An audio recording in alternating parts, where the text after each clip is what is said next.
खमंग तिखट आणि तोंडाला पाणी सुटणारं असं लिंबाचं क्रश लोणचं आपण इथे बघणार आहोत. ही रेसिपी ना आपल्या आजीच्या रेसिपीची आठवण करून देतं. माझी आजी ना सेम असंच लोणचं बनवायची. चला तर मग छान असं आपण या रेसिपीला सुरुवात करूया. नमस्ते, मी पल्लवी. सिम्पली कुकिंग विथ पल्लवीच्या किचनमध्ये तुमचं खूप आणि खूप मनापासून स्वागत आहे.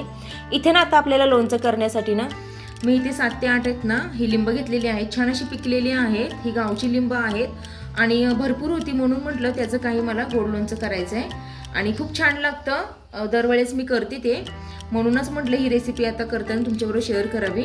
आता इथे ना आपल्याला बारीक सालाची लिंब घ्यायची सगळी आणि स्वच्छ धुवून पुसून घ्यायचे. ती ह्याला पाणी नाही पाहिजे अजिबात. असं आपल्याला धुवून पुसून स्वच्छ घ्यायचे. आता ह्याच्या ना आपल्याला बिया काढून घ्यायच्या. ह्याच्या बारीक आपल्याला मिक्सरमध्ये वाटायचे म्हणून आपल्याला ह्याच्या ना सर्व बारीक फोडी करायच्यात आधी. आणि अशा पिकलेल्या ना लिंबाला असा रस पण खूप असतो, छान रसाळ असतात हे. आपण काय करूया, हे सर्व आहे ना ह्याच्या बिया काढून घेऊया आणि त्याचे ना छोटे छोटे असे फोडी करून घेऊया. जर बी गेली ना तर मिक्सरमध्ये ती बारीक होते आणि मग लिंबाचं लोणचं ना हे कडू लागू शकतं. बघा ना तुम्ही, जर खाताना आपल्या दाताखाली कधी आपण लिंबू पिळलं पोहे करताना वगैरे आणि ती दाताखाली जर बी आली तर कडू लागते भरपूर. तसं आहे ना हे लोणचं पण कडू होऊ शकतं. म्हणून ह्या बिया ना आपल्याला असे सर्व हे काढून घ्यायचे. तशा ह्याच्या 4-4 छोटे छोटे अशा फोडी करून घेते. खूप रस आहे ह्याच्यात. त्यासाठी ना लोणच्यासाठी आपल्याला हिरवी लिंब नाही घ्यायची, अशीच घ्यायची. ती पिकलेली पिवळी रसाळ अशी लिंब घ्यायची. 4 फोडी केले ना तरी पण असं एखादी बी राहिली तरी ती दिसते. असं आपल्याला सर्व काढून घ्यायचे आहेत आणि हे सगळे असे बी आपल्याला वेगळ्या करून घ्यायचे आहेत. सर्वात आपण असं चिरून घेऊया सगळे लिंब. सर्व लिंबाचे ना आपण अशा बिया काढून घेतलेल्या आहेत आणि त्याच्या फोडी करून घेतल्या आहेत. आता आपल्याला काय करायचं आहे ना, मिक्सरच्या भांड्यामध्ये ह्याला ना बारीक करून घ्यायचं आहे. क्रश लोणचं म्हटल्यावर आपण ह्याला क्रश करणार आहेत. हे लोणचं छान लागतं. अख्ख्या फोडींपेक्षा ना आमच्यात क्रश केलेलं लोणचंच हे गोड लोणचं उपवासाचं खूप आवडतं. हे लोणचं आहे ना खिचडी बरोबर किंवा आपण जी भगर वगैरे करतो ना उपवासाची त्याबरोबर खूपच छान लागतं. पण आता हे दुसरं घेऊन छान असे वाटून घेणार आहे. तुम्हाला जर थोडंसं असं जाडसर ठेवायचं असेल तर ते पण तुम्ही ठेवू शकता, पण मला असं पूर्ण असं गाळ झालेलं लिंबाचं आवडतं म्हणून मी अशी करते. छान असं बारीक करून झालंय. आता आपण हे ना ह्याला मोजून घेऊया. वाटी असेल तर तुम्ही वाटीने पण मोजू शकता किती भरतंय हे. मी आता इथे मेजरिंग कप घेतलेला आहे, म्हणजे आपल्याला कसा अंदाज येतो ना आपल्याला गुळ किती टाकायचा म्हणून. आता इथे 1 कप हा झालेला आहे. हा आहे ना मी या बॉलमध्ये घालून घेते. हे आता मी ह्या लोणच्याला ना भांडी पण जास्त भरत नाहीत किंवा साहित्य पण जास्त लागत नाहीत. खूप पटकन होतं आणि इन्स्टंट लिंबू आचार आपण ह्याला बोलू शकतो. आणि हा दुसरा कप, 2 कप आपले हे असे भरलेले आहेत. आता 1 कपाला आपण 1.5 कप असा गुळ घेणार आहे किंवा तुम्ही 1 कपाला 1 कप घेतला तरी पण चालेल. पण लिंबाची साल कडू असते म्हणून कडू लागू नये लोणचं म्हणून मी 1 कपाला 1.5 कप अशी गुळ मोजून घेणार आहे. तुम्ही साखर, खडी साखर ह्याचा पण वापर करू शकता, पण गुळाची चव आहे ना ही खूप छान लागते म्हणून मी ते गुळ वापरते. हा पण सेंद्रिय गुळ आहे, काळा गुळ आहे हा. सर्व आपल्याला ह्याच्यात घालून घ्यायचं आहे. 3 कप आपल्याला घालायचे. हा दुसरा कप आणि हा तिसरा कप. आता ना छान आधी आपण काय करूया, हे सगळं मिक्स करून घेऊया असं, म्हणजे लिंबाच्या पाण्यात आहे ना छान असं गुळाला पण पाणी सुटेल.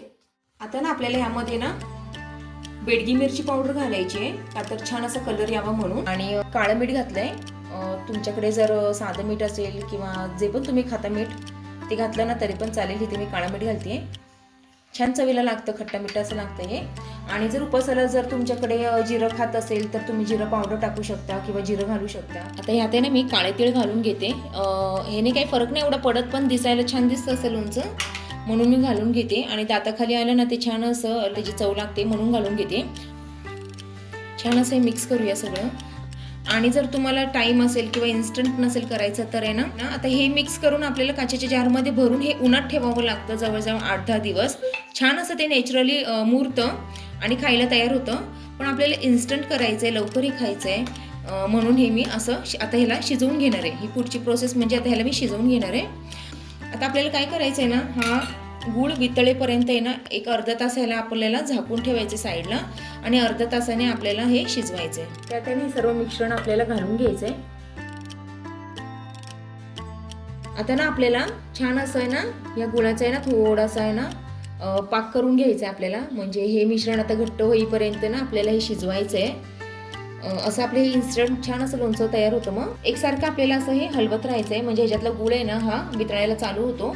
सुरुवातीला हे आपल्याला आहे ना मिश्रण पातळ वाटतं, पण जसं जसं छान असं ह्याच्यातला पाण्याचा अंश कमी होतो ना तसं तसं हे घट्ट होतं आणि छान असं त्यातल्या गोळ्याचा पण पाक हा चांगला होतो.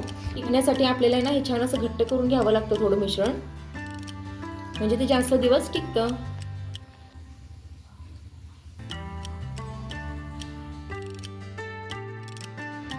हे सुरुवातीला जरी असं पातळ दिसलं ना तरी ते जसं जसं त्यातलं पाणी आटेल किंवा गुळाचा पाक होईल ना तसं तसं ते मिश्रण छान असं घट्ट होतं. फक्त आपल्याला ना एकसारखं असं हे थोडंसं हलवत राहावं लागतं, नाहीतर खाली हे चिटकू शकतं. चला तर मग आपण हे 5 मिनिटांनी मी तुम्हाला दाखवते कितपत आपल्याला हे घट्ट पाहिजे किंवा कसा ह्याचा पाक तयार झाला पाहिजे. छान असं आपलं हे लोणचं रेडी आहे. दिसतानाच ते खूप असं छान दिसतंय आणि खरंच घरात इतका सुगंध वास सुटलाय ना लिंबांचा, लोणच्याचा या, की मी ते सांगू शकत नाही, तोंडाला पाणी सुटेल असं झालेलं आहे. इथे आपलं लोणचं हे रेडी आहे. आता आपण ह्याला ना सर्व करून घेऊया. पण हा गार झाल्यावरच ह्याला भरायचं आहे. इथे आपलं लिंबाचं क्रश लोणचं हे तयार आहे. ही रेसिपी तुम्हाला आवडली का? आवडली असेल तर नक्की लाईक, शेअर आणि सबस्क्राईब करायला विसरू नका. चला तर मग भेटूया अशा एका छानशा नवीन रेसिपीमध्ये. तोपर्यंत बाय.